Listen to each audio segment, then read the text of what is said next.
Welcome, everyone. I'm Dr. Donald Wallenfang, and I welcome you to this live stream entitled, Who is Emmanuel Levinas?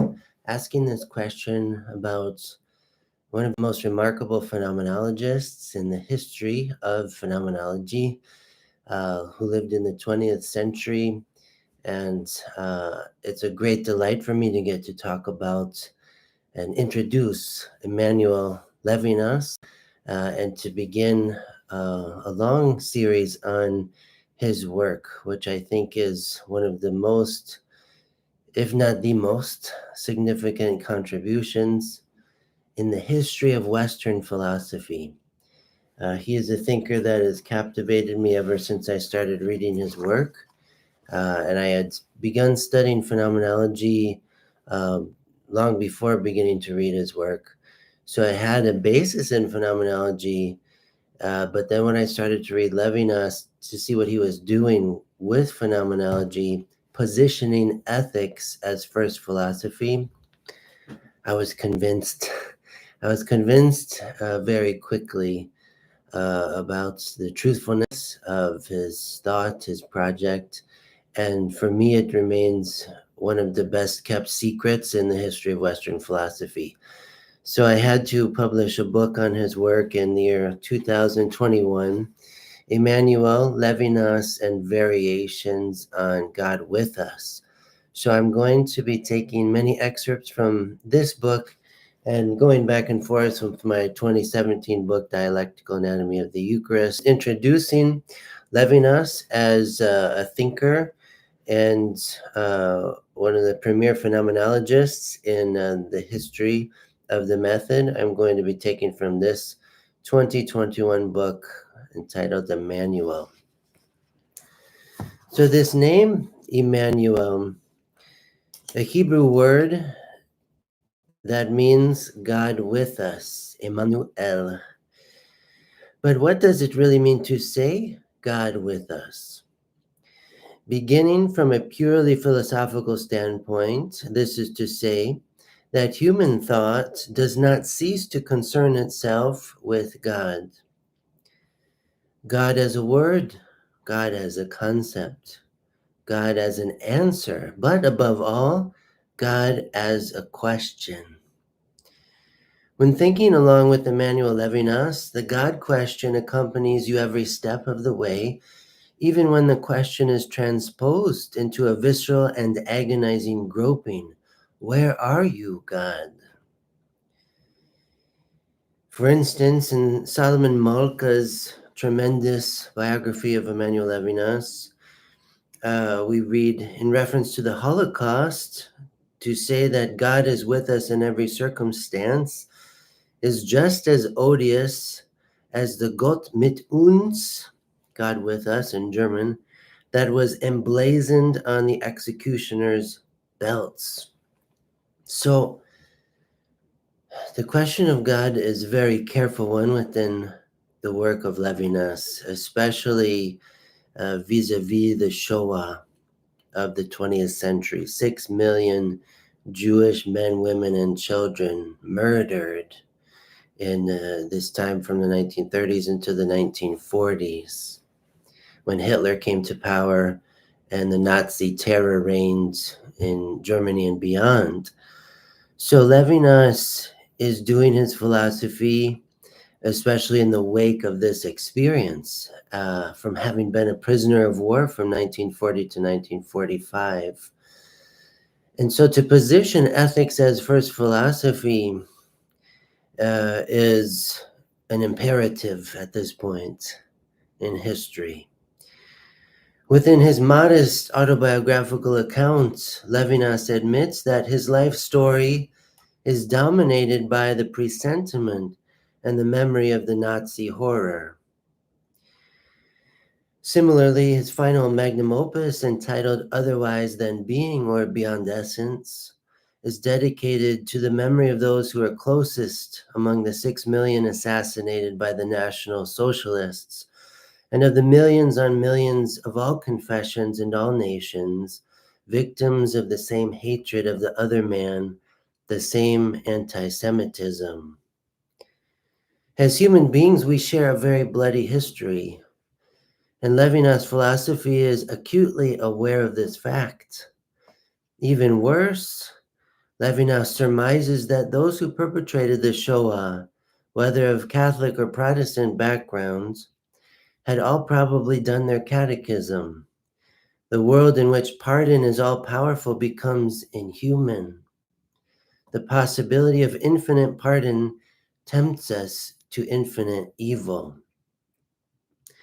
So that's a very, very powerful statements there um, from Levinas' interview in Robin's book, Is It Righteous to Be? And also Levinas' book entitled Difficult Freedom. And as a Christian myself, when I read this, I'm convicted to the core, and that's important. That's necessary because it calls into question this theology of superabundant grace.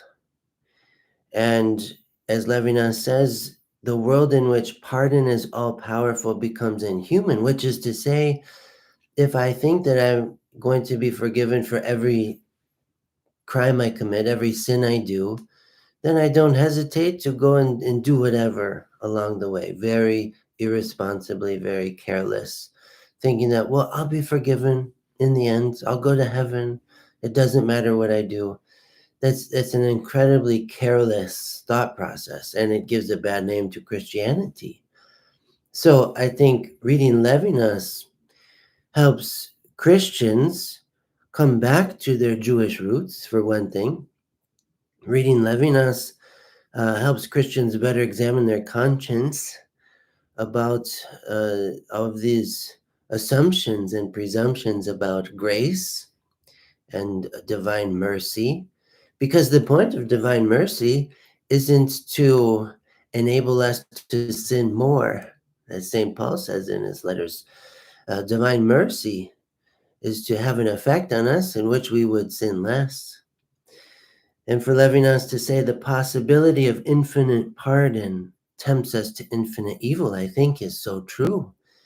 And not to take divine mercy for granted like Christians can often do, but instead to realize that infinite pardon may tempt us to infinite evil. And this is what we see in the Jewish Shoah, that we have this being perpetrated by people who are raised in Christianity, whether Protestant or Catholic, in Germany.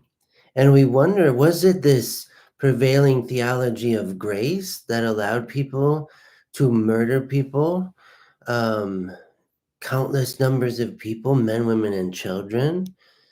Was it this theology of grace that people thought they're eventually going to be off the hook for their actions, that they could drift into this collective unconscious and just carry out orders mindlessly?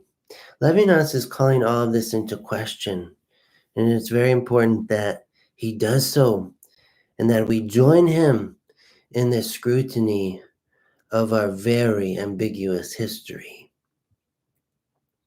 So Emmanuel Levinas, born in Kaunas, Lithuania on January 12th, 1906, as the eldest of three sons, the others named Boris and Aminidav, Levinas and his family knew the horrors of anti-Semitism firsthand. His father, his mother, and his two brothers were murdered by machine gun fire in Kaunas during the time of the Jewish Holocaust. Levinas himself was spared only because he had become a French citizen in 1931, served as a translator in the French military, and was held captive as a prisoner of war by the Nazi army from 1940 to 1945. Levinas discovered the news of his family's execution only after his release from prison. During the time of his captivity, Levinas recounts a chilling image of how, upon returning to the prisoner camp from hard labor in the woods over the course of a few weeks, a dog named Bobby would welcome the exhaustive inmates with cheerful barks and humane enthusiasm. whereas the Nazi soldiers only treated their fellow human beings with violent, dehumanizing contempt. Later on, Levinas would refer to Bobby, the dog, as the last Kantian in Nazi Germany, meaning that the canine practiced the Kantian categorical imperative with an instinctive fidelity, in contrast to the Nazi soldiers who acted more like vicious dogs than men. The prison guards eventually would drive away the dog as well. What I find incredible about the life of Levinas is how he continued to think philosophically through all of the trauma, torture, and tragedy he experienced. Solomon Malka writes of Levinas that the heroic effort that demanded a repudiation of fatalism would, in a sense, remain the silent source of everything else. So, what Malka, this biographer of Levinas, is getting at is that when we experience fatalities, traumas, experiences that push us to the edge, we could be tempted to fatalism, a philosophy in which everything ends in death, and nihilism in which everything becomes meaningless. But Levinas repudiates this temptation every step of his personal life journey. He never gave up hope to think, to ponder, to search for meaning, to search out the face of the other, and to describe the infinite contours of this incessant encounter with the unmanifest visage and unflagging voice of his fellow man. His work was built upon the richness of rabbinic Judaism, Russian literature, the dailiness of common life, the legacy of his father's bookstore, and rigorous philosophy. Before undergoing the trauma of the Shoah, Levinas moved to France to study philosophy at the University of Strasbourg from 1923 to 1928. He too caught wind of the movement in philosophy called Phenomenology, inaugurated by Edmund Husserl at the turn of the 20th century, and decided to meet this philosophical pioneer in person. Levinas went to Freiburg to sit in class with Husserl during his final semester of teaching before his retirement in 1928. Levinas would also stay and sit in on a seminar taught by Husserl's heir apparent, Martin Heidegger. Fascinated by the method of phenomenology, Levinas went on to publish his Strasbourg doctoral thesis in the year 1930, entitled The Theory of Intuition in Husserl's Phenomenology. So we notice it's not the theory of intentionality in Husserl's phenomenology, but the theory of intuition. So this already says something. It's a kind of forecast, indication of what Levinas's life work will continue to become, focusing more so on the otherness of the phenomenon rather than the sameness of the intentionality of the self. So the theory of intuition in Husserl's phenomenology, his doctoral thesis of 1930. Then in 1931, Levinas published a French translation of Husserl's Sorbonne lectures entitled Cartesian Meditations. With these two publications, Levinas successfully helped introduce phenomenology to France. Levinas said of Husserl, "He gave me eyes to see." Very amazing. You see the genealogy of phenomenology through these various phenomenologists, all going back to Husserl. And Levinas saying Husserl gave him eyes to see. Very powerful statement of how phenomenology transformed his own philosophy, his worldview. And then we want to see how Levinas would develop this method in his own work.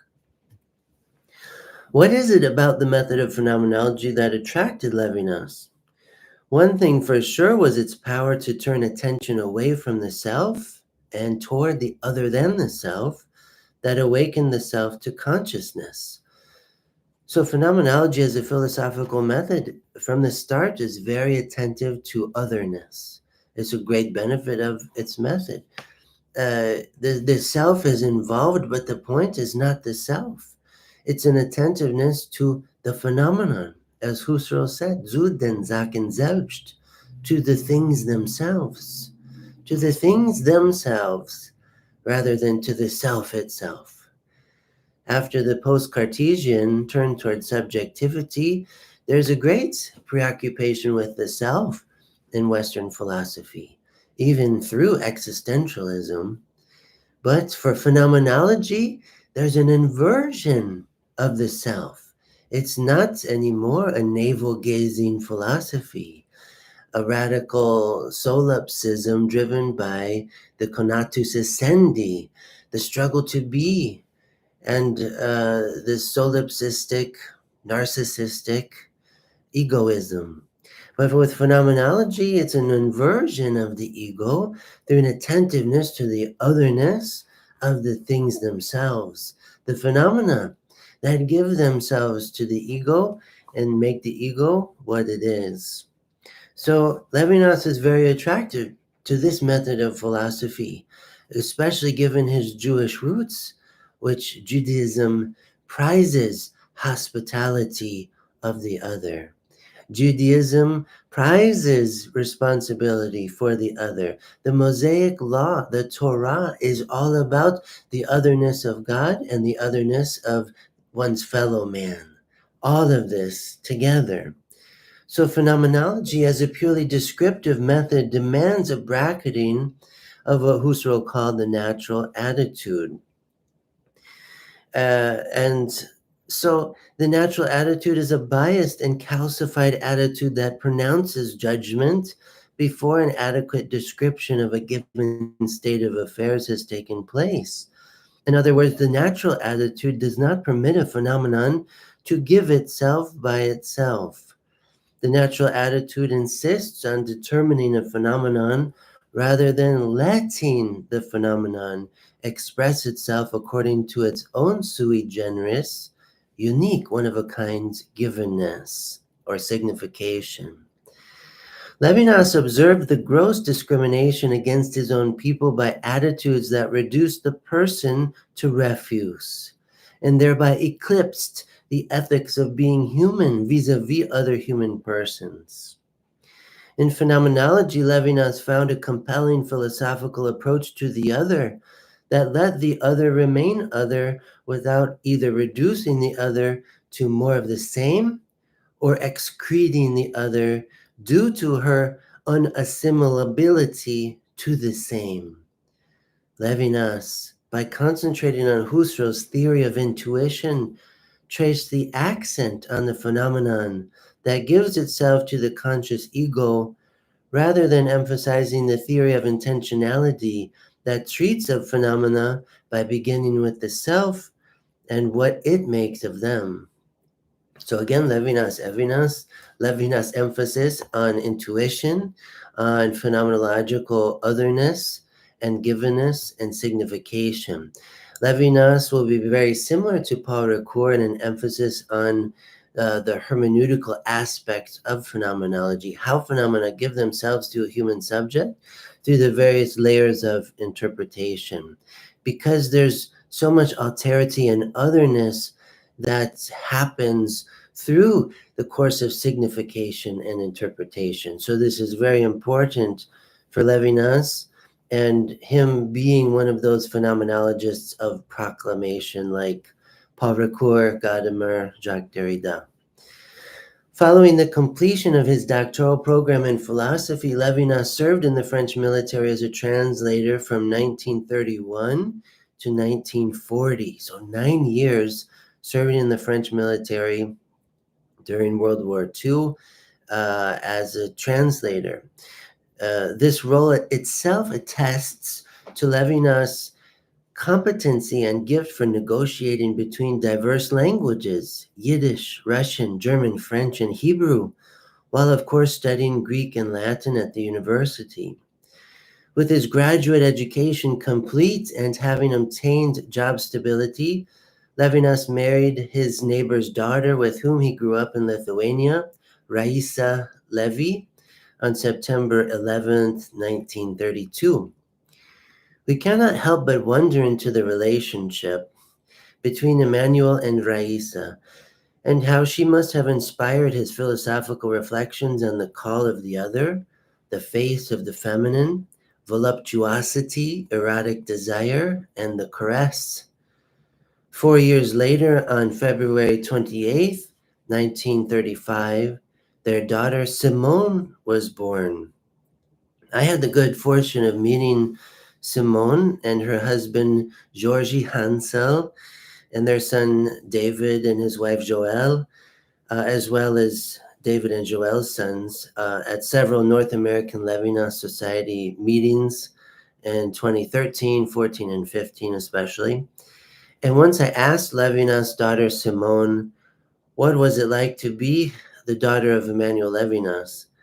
And she looked at me in the eye, and she paused, looked at me in the eye, and said it was very hard to be his daughter. And my impression of what she meant by that had to do with Levinas' high demands of a responsible ethical life for himself and his family members. So it's been a great privilege for me to meet his daughter Simone, her husband Georgie Hansel, incredible human beings. And so I can insert that testimony as I continue to introduce Levinas and his background and history. So the same year that his daughter Simone was born saw the publication of one of Levinas' earliest philosophical essays entitled De l'Évasion, or we say in English on evasion, or as it translated on escape. That even in its brevity indicates the future trajectory of his philosophy would take. So maybe this is a good moment just to introduce some key ideas of Levinas based on that early work. His book, De l'Évasion, or we could say in English, on escape or the evasion. So, to sum up the philosophy of Levinas in very general terms, though we're going to get into all the specifics as we go, Levinas begins with the problem of the self, the ego. The ego being riveted to being, and what he calls in French the il y a of being, that we experience our existence as inescapable. We're riveted to being. Being itself is like a malaise of existence that oftentimes we wish we could evacuate, but we can't. We're riveted to it. So the il y a, the there is, let's say in English, the there is a problem, is a trauma, is oppressive. And what Levinas is doing here is a very subtle critique of Heidegger, that the Heideggerian Dasein is not so liberating after all. But Dasein, the being there, is related to the there is of this white noise of being and the experience of being riveted to being with the inability to escape one's own skin. So we can have this experience in life, and if you've ever had a panic attack or something, this is kind of coming into play, I think, a bit. So it's not a concept you want to think about for too long and stare at, lest one is driven to a kind of desperate feeling. But what the good news with the philosophy of Levinas and this notion of l'évasion is, how do we make an exodus out of this static existential experience of being riveted to being, of this ilia? Is there any way to escape? Is there any way for the ego to be set free from itself? It's a major question for philosophy, because philosophy too often takes the ego for granted, or is very egocentric to its own demise. I mean, when philosophers are driven to suicide, for example, we might wonder about the quality of their philosophy. And I say that with compassion, but still, philosophy shouldn't bring us to fatalism, nihilism, despair, self-hatred, and all of this. But philosophy, the ego is looking for its liberation, where the project of freedom is greater than the project of selfhood. So the evacuation, the escape of the self from itself comes first of all, Levinas says, through jouissance in French. Jouissance. We'd say in English, enjoyment. Enjoying this or that. So the experience of enjoyment, not just as pleasure, but more the sense of delight, of a kind of ecstatic movement of the ego through the self-forgetfulness that comes with the delightfulness of enjoyment, is the first attempt at escape. But the issue with enjoyment, especially pleasure as such, is that the self, after the experience, recoils back on itself and doesn't make a lasting escape. But Levinas says there's still hope in terms of something else that draws the self out of itself once and for all, uh, infinitely. And this is an otherness beyond enjoyment, and it is the call of the other, the personal other, l'autrui, not just enjoying a pleasure or an enjoyment, an object of enjoyment, l'autre, not just any other, but the personal other, and the call of the other brings about an everlasting exodus of the self from itself. So the self evacuates itself permanently through a lived responsibility for the other than the self, the face of the other who continues to beckon me to responsibility for her. So this is Levinas, we could say, one of the main ideas of his thought is the movement of the self out of itself, away from the self. One of his books is called Outside the Subject, outside of subjectivity. Even if beginning with subjectivity, how we prevent this incurvatus in se, the curving in on the self that happens over and over in our life experiences. And it's not only frustrating, but it can be terrifying and can be debilitating. The ego being concerned with itself alone, as if only looking in a mirror all day long. But the point of the self, we see with Levinas, is to give itself away in radical responsibility for the other. And thereby the self becomes its true self and is liberated from itself by forgetting itself. It's a great paradox of selfhood disclosed in the work of Levinas. And it is this ethical purpose, and better, ethical vocation in human life that goes the distance of meaning. This is Levinas. And this is why I will not hesitate to say how much I love his work, his philosophy, and I can't get enough of it. So I had to write this book, again, 2021, Emmanuel Levinas and Variations on God with Us, where I'm taking most of these reflections here. So to continue on with a kind of biographical sketch of Levinas. So his first book, one of his earliest philosophical essays, De l'évasion, on evasion, on escape, in its brevity indicates the future trajectory that Levinas' philosophy would take. While detained as a prisoner of war from 1940 to 1945, his wife Raisa and daughter Simone were protected in hiding by Emmanuel's good friend Maurice Blanchot, who he had met studying in Strasbourg. Blanchot, who was a tremendous author as well.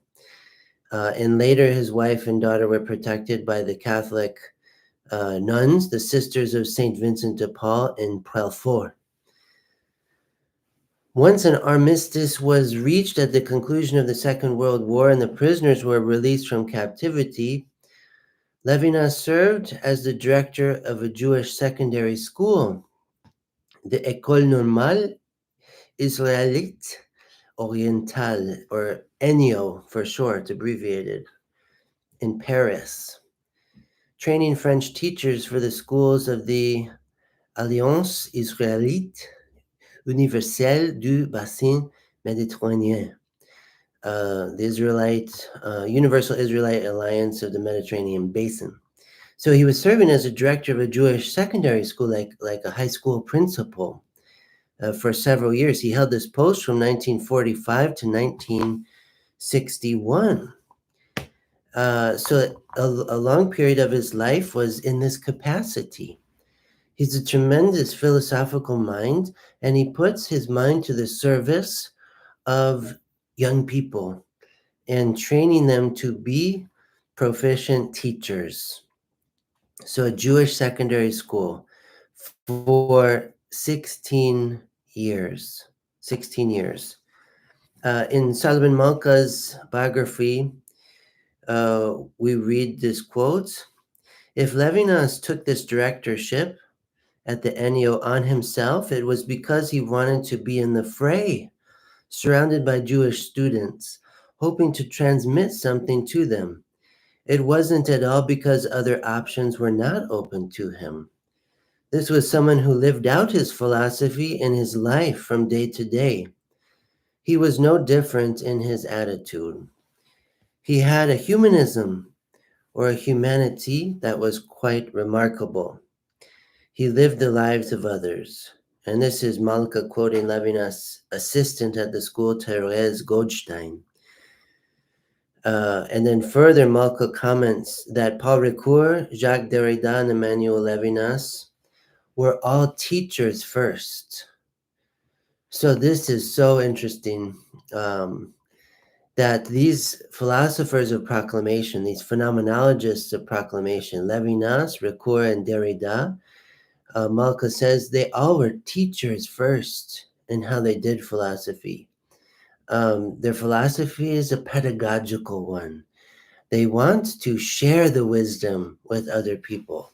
And this carries out the metaphysical principle of the self-diffusion and generosity of goodness. Goodness is that which wants to give itself away, wants to share itself, and that is why it is so good. So he's a teacher first, this director of Jewish secondary school. Holds the post for 16 years. The same year he began this directorship, Raisa and Emmanuel's second daughter, André Edian, died only a few months after her birth.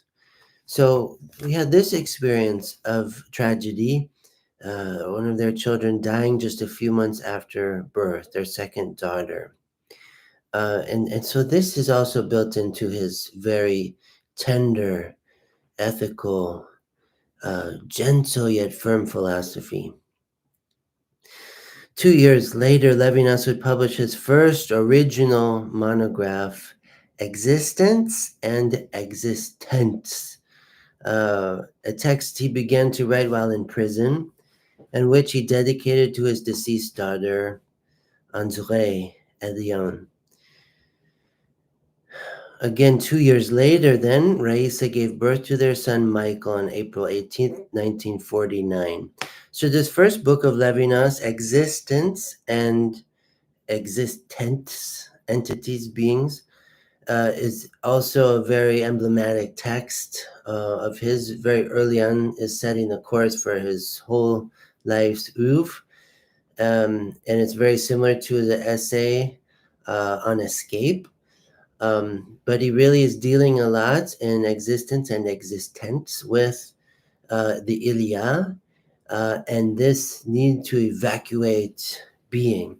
So Levinas is also one of the philosophers who's issuing a very severe critique of the Seinsfrage. The Seinsfrage is not the privileged premier question for philosophy with Levinas. It's something else. It's the question of the other. It's the call of the other. It's how does the other human being concern me? Ethics as first philosophy. So we see in his early work, he's already thinking along these lines that will become much more developed, especially in his two main magnum operi, Totality and Infinity, and Otherwise Than Being or Beyond Essence. So 13 years after beginning his position as director of Ennio, Levinas began to give annual Talmudic lectures and would do so for the next 30 years. And these have been, at least some compiled in some English translations. These are tremendous works, his Talmudic lectures.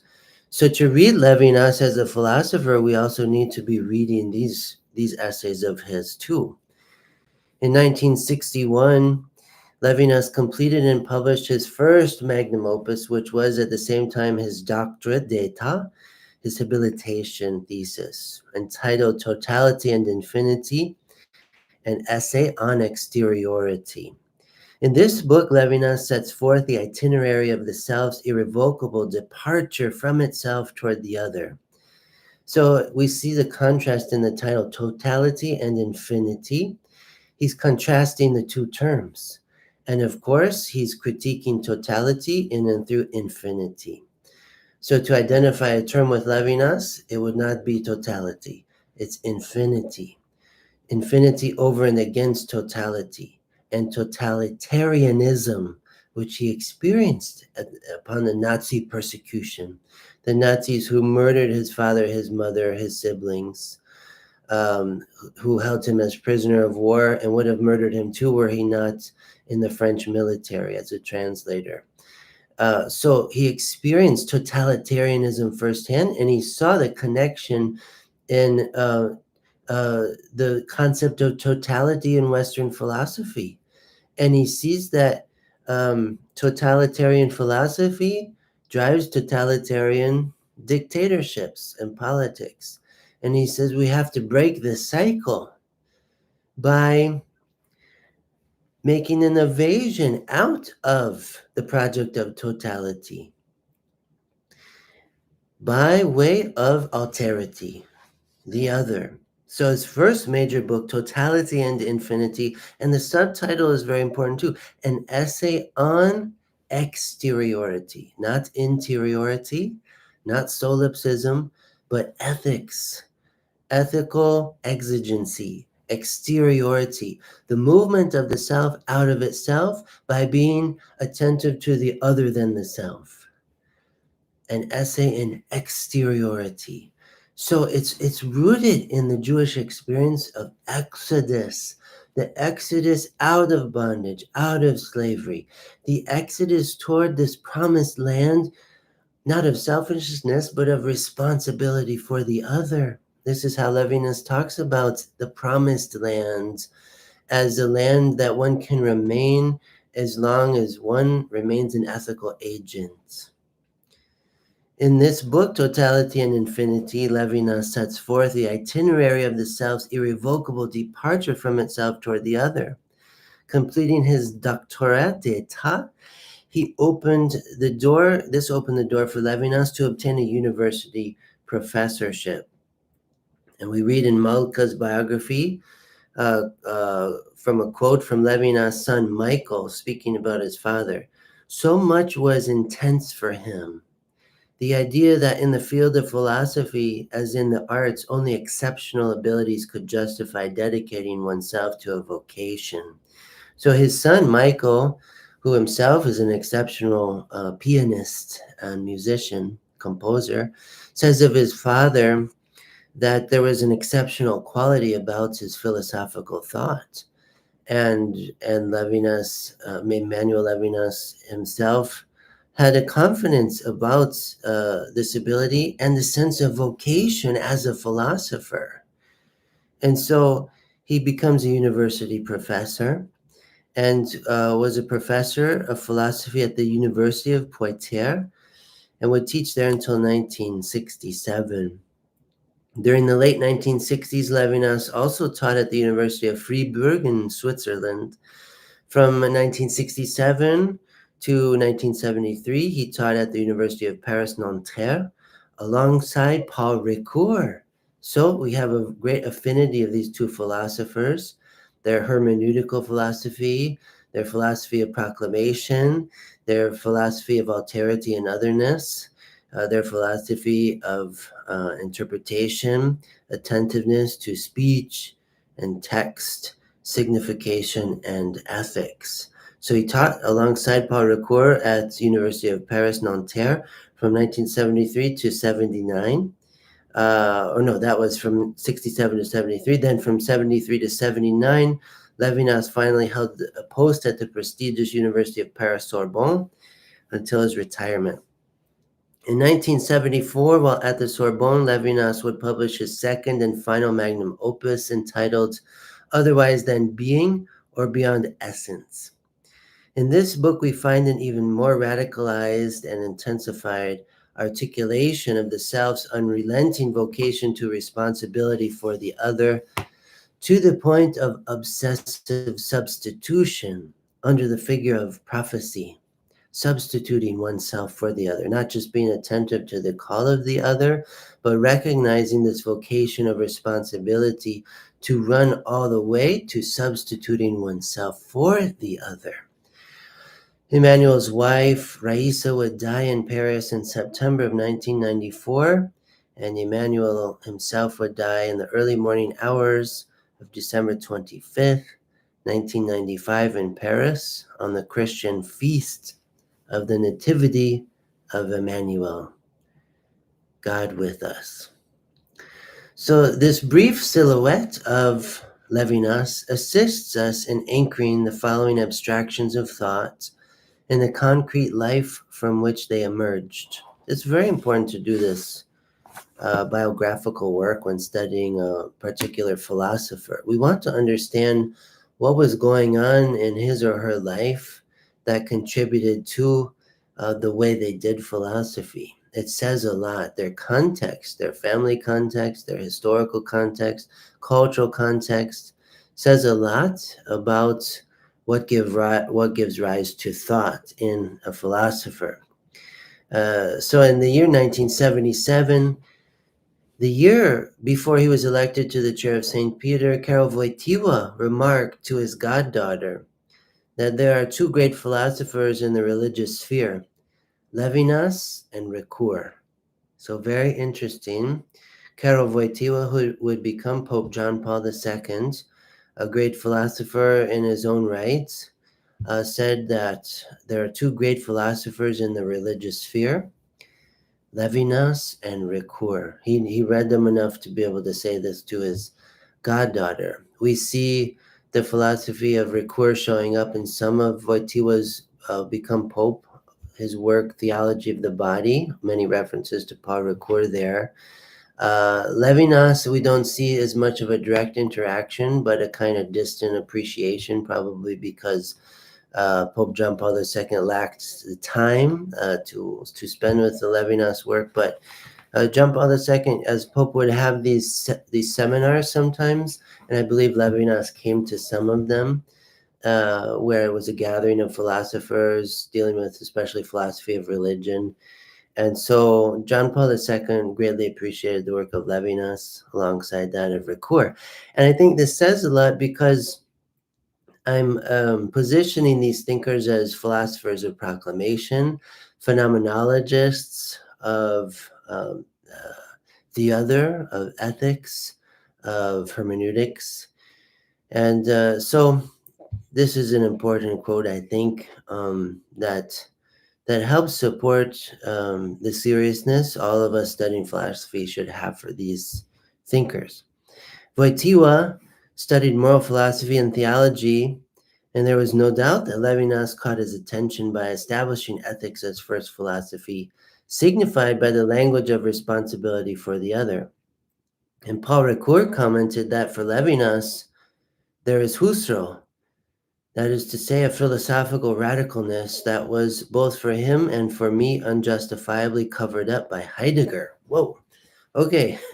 So this is what Ricoeur says about Levinas.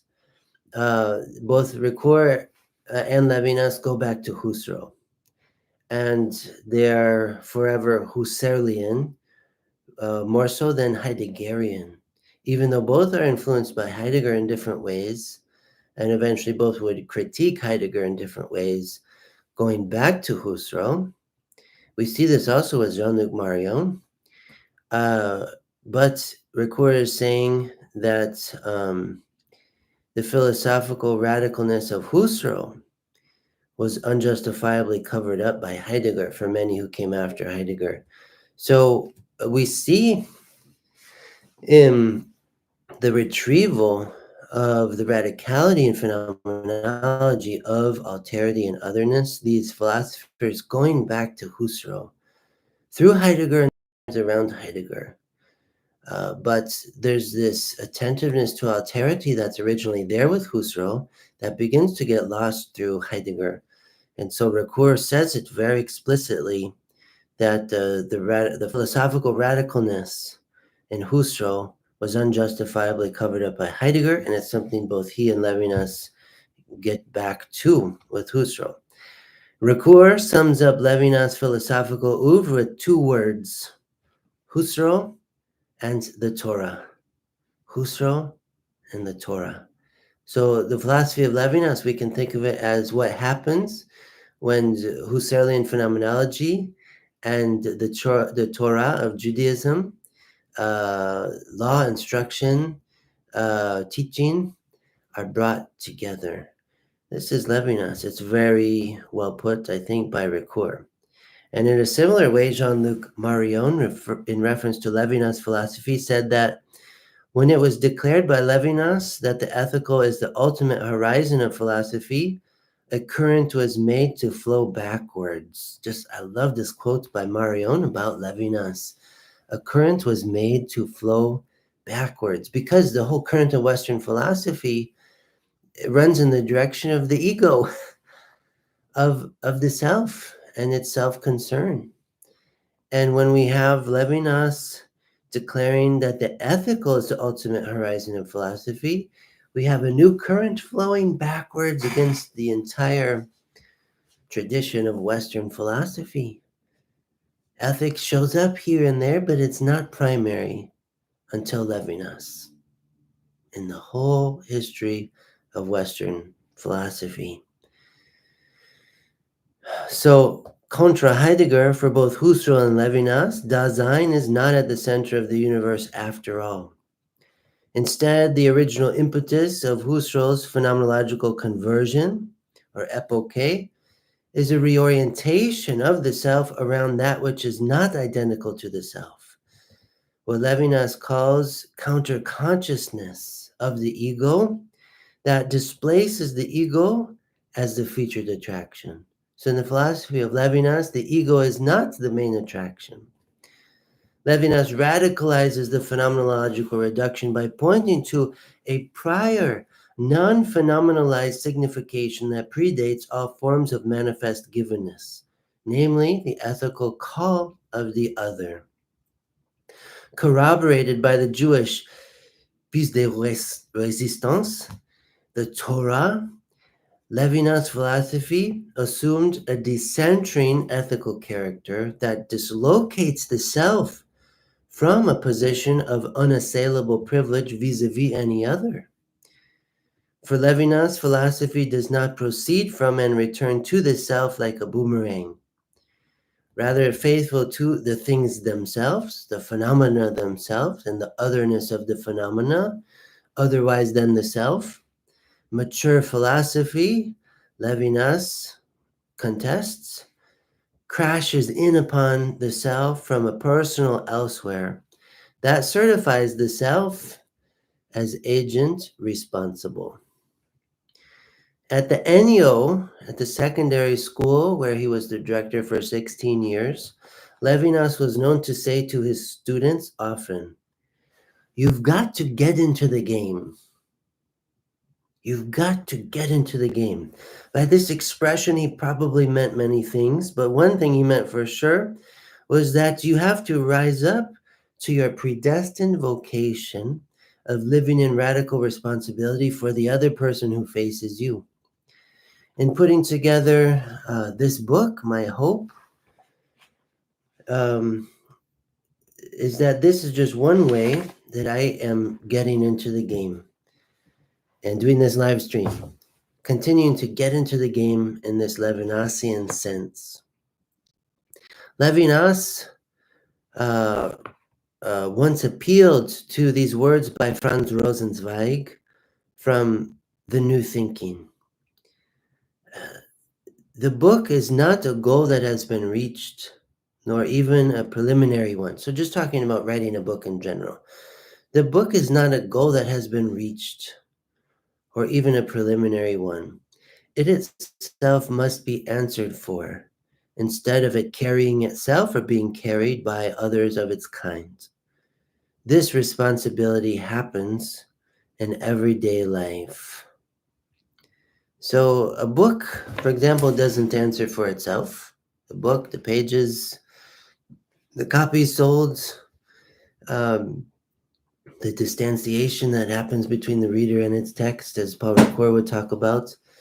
But the book points to the author, and we wonder about the testimony of the author, the testament of the author of the book.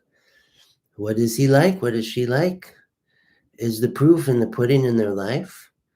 Or is their publications exegetical hypocrisy?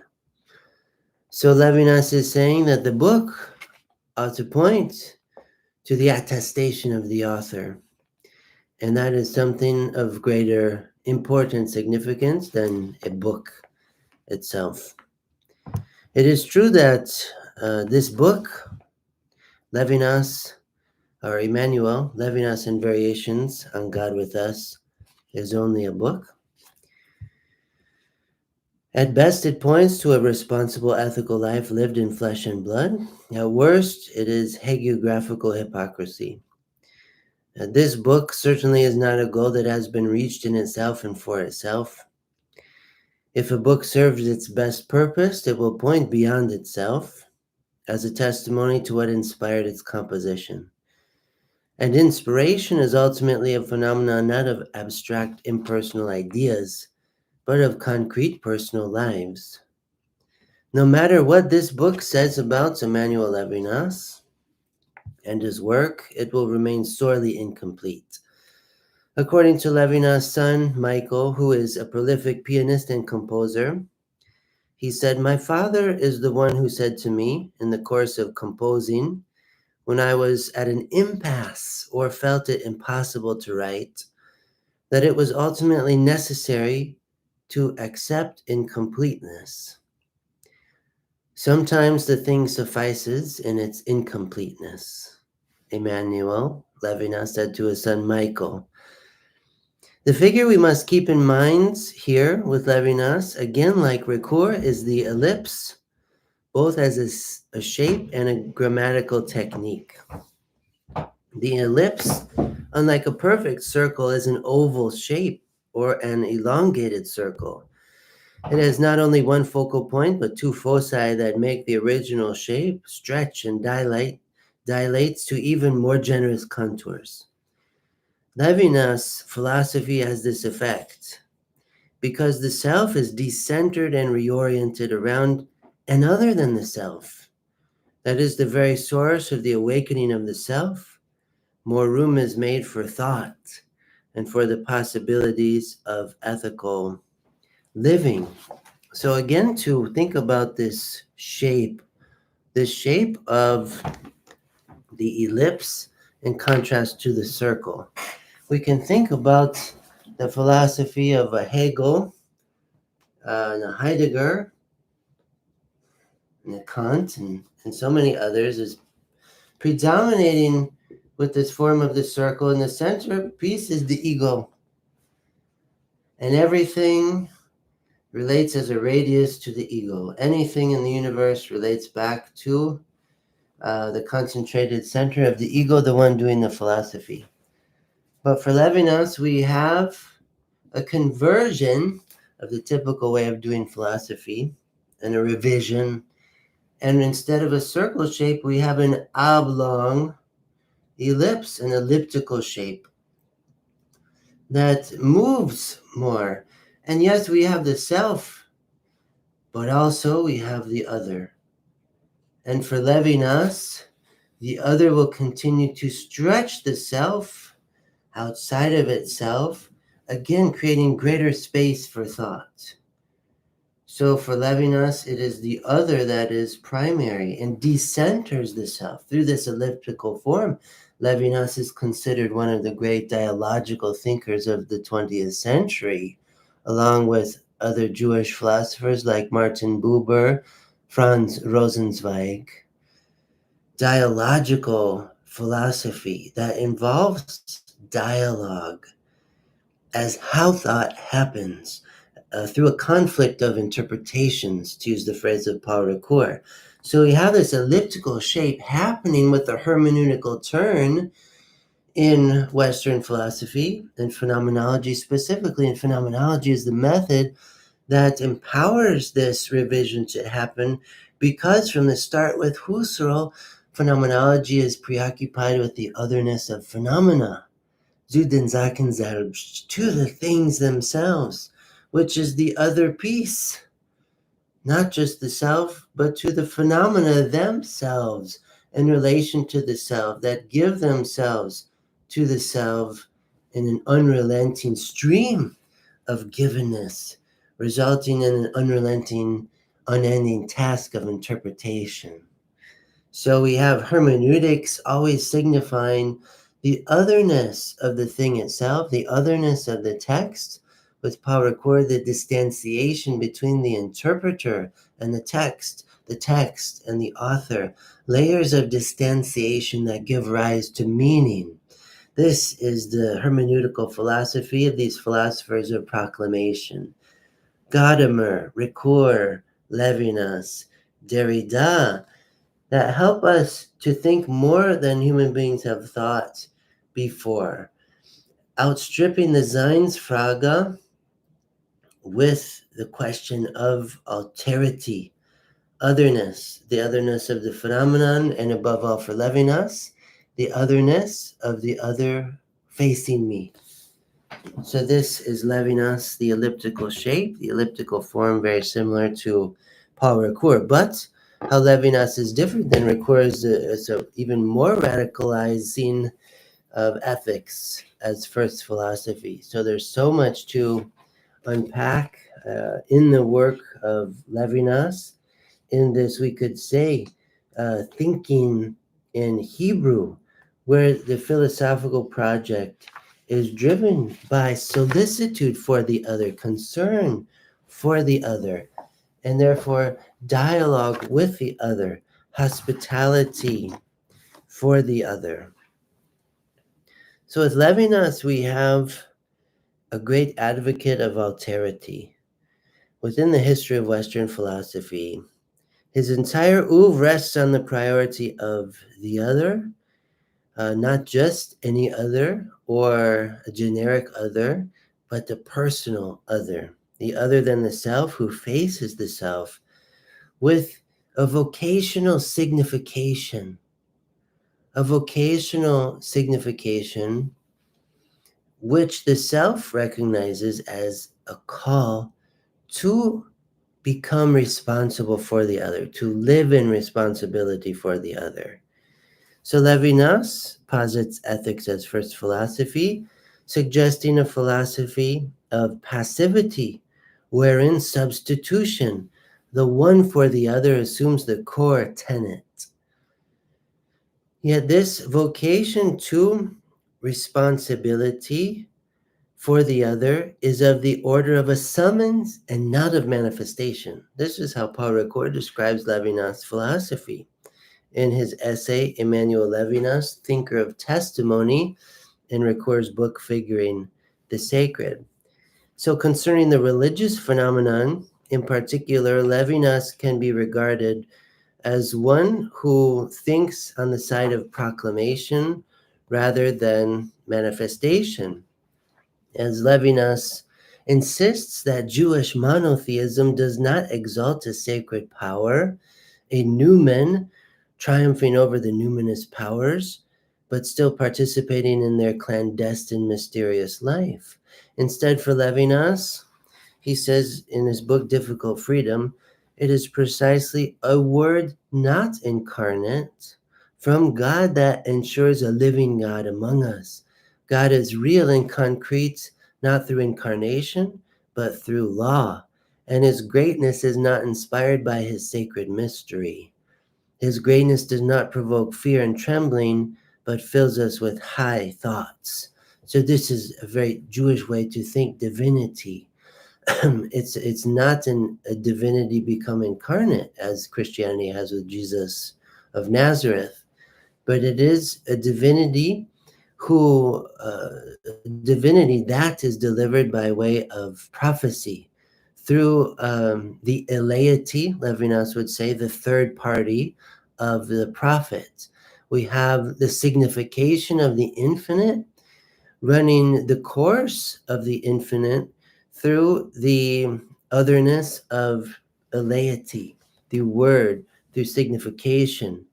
The infinite signification of the absolute lights up along the course of hermeneutical discourse and ethical exigency.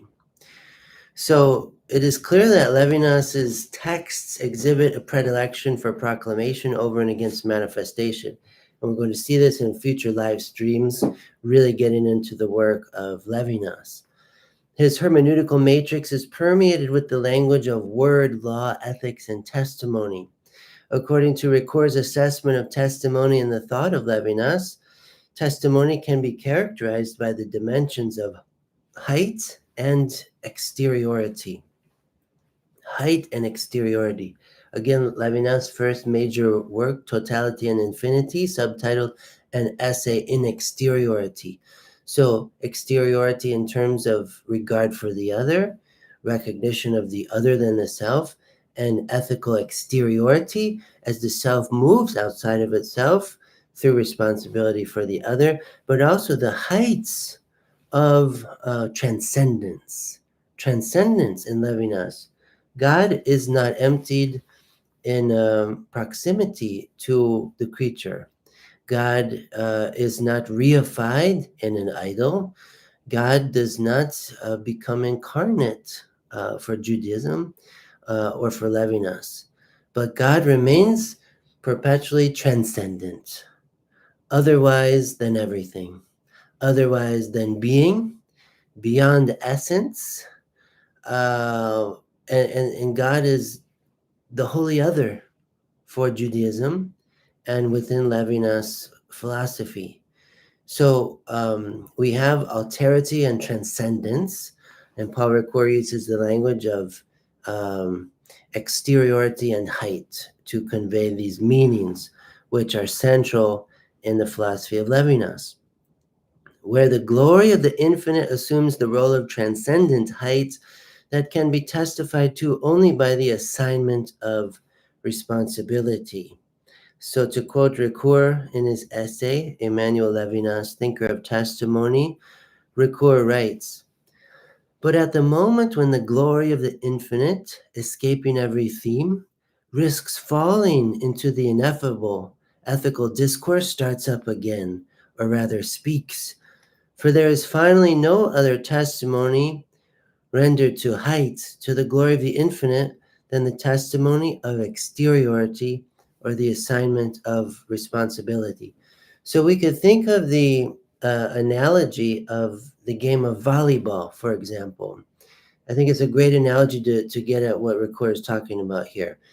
For the game to be played, the ball must remain in the air. And so for the philosophy of Levinas, divinity must remain valid, being valid in thought through both ethics and discourse.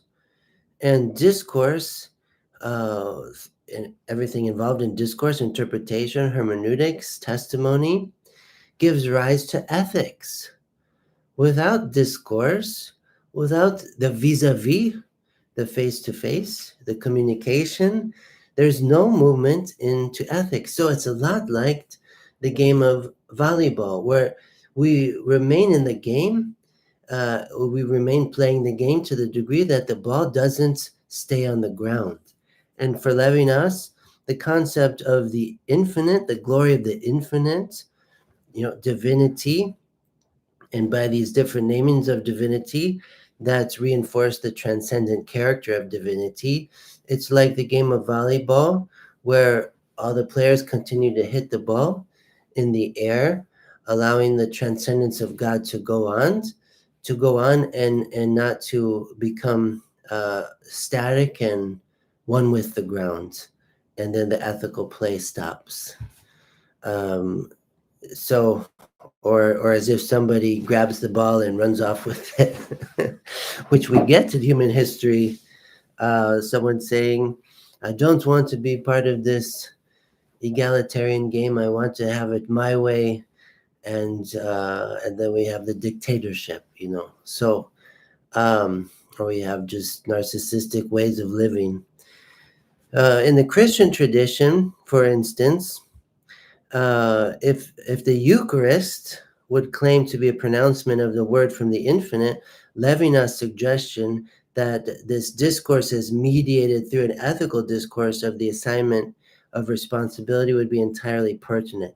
So Levinas' thinking in any religious tradition would serve as a paradigmatic vector to the ethical. And I think that's a great benefit, a great payoff of the philosophy of Emmanuel Levinas, is to scrutinize religious experience and expression and to ask, where is the ethical? How far does it go?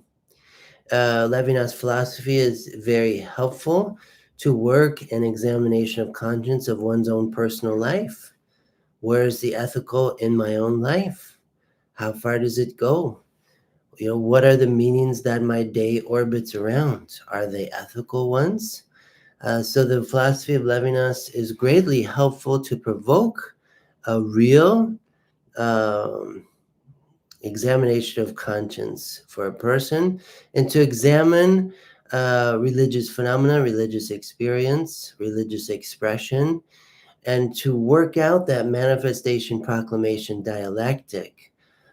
Because Levinas, like Ricoeur, is frightened by the word sacred, is frightened by the power of the numinous to become irrational in people, to become a kind of sacred frenzy that loses sight of the ethical demands of alterity, of the other than the self. So Levinas, in this philosophy of proclamation, a phenomenology of exteriority, of ethics, of the infinite, of the face of the other who calls me and assigns me to responsibility for her is very important. It's very important. The work of Levinas has come far too late in the history of Western philosophy. It's come far too late, so belated. And the thing I worry about as a philosopher is it will be too soon forgotten. And so I want to take time to showcase the work of Levinas, to unpack the work of Levinas, and I feel called to do this. And I thank you for being part of this exposition on the work of Levinas, and I hope to continue to unpack his work to the highest degree possible, especially in conversation with the work of Jean-Luc Marion, who I think is a great interlocutor for Levinas.